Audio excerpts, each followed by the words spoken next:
வணக்கம். நித்யசுபம் சார்பில் உங்கள் நிஷா. இங்கு குறிப்பிடும் கணிப்புகள் அனைத்தும் பொதுவான ராசி மற்றும் லக்கணத்தை வைத்தே கணக்கிட்டுள்ளோம். உங்களது தனிப்பட்ட கணிப்பை எங்களது வலைத்தளத்தில் பெற்றுக்கொள்ளலாம்.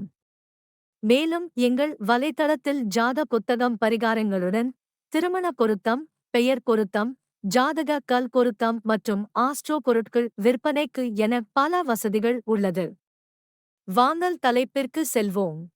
கும்ப ராசிக்காரர்களுக்கு 10ஆம் வீட்டின் அதிபதியான செவ்வாய் உங்கள் ராசிக்கு அதிபதியான சனியுடன் மாதத் தொடக்கத்தில் முதல் வீட்டில் சேருவார். சனியும் செவ்வாயும் எதிர் துருவ கிரகங்களாக இருப்பதால் உங்கள் நடத்தை மாறும். நீங்கள் எரிச்சலடைவீர்கள். இது உங்கள் வேலையில் தாக்கத்தை ஏற்படுத்தும்.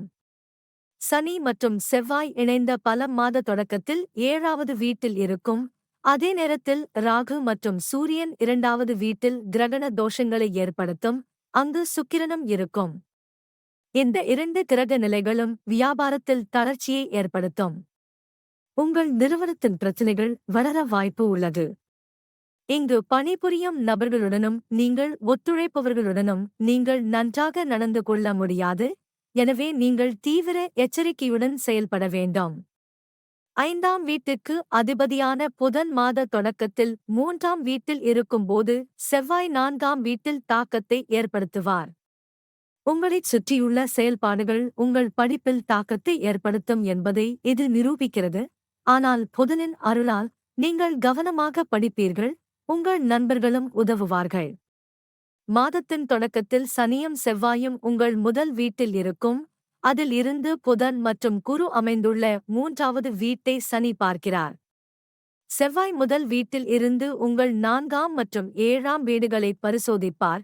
அதே நேரத்தில் சுக்கிரன், ராகு மற்றும் சூரியன் உங்கள் ராசியின் 2ஆம் வீட்டில் வசிக்கிறார்கள். சில கிரக அமைப்புகளின் விளைவாக குடும்ப வாழ்க்கையில் பதட்டங்கள் மற்றும் மோதல்கள் ஏற்படலாம். உங்கள் நடத்தையும் இதற்கு காரணமாக இருக்கலாம். நீங்கள் இன்னும் தனிமையில் இருந்தால் இந்த மாதம் உங்கள் வாழ்க்கையில் ஒரு குறிப்பிட்ட நபருடன் நீங்கள் இதுவரை மறைத்து வைத்திருக்கும் உங்கள் மனதில் இருப்பதை அவர்களிடம் சொல்லலாம்.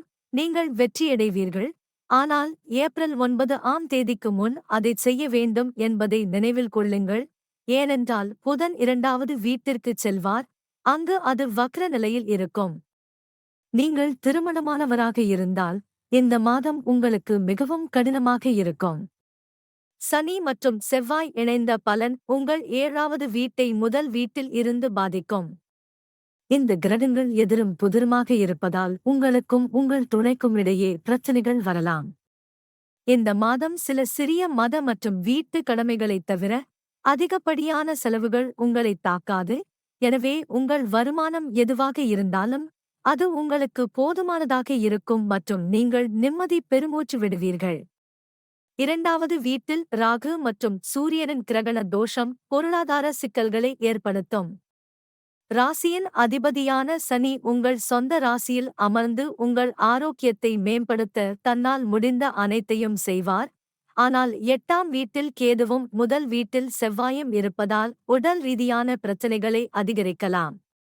உங்களுக்கு அறுவை சிகிச்சை தேவைப்படலாம். பரிகாரம்: மகாராஜா தசரதன் எழுதிய ஸ்ரீநீல் சனி ஸ்தோத்திரத்தை நீங்கள் படிக்க வேண்டும்.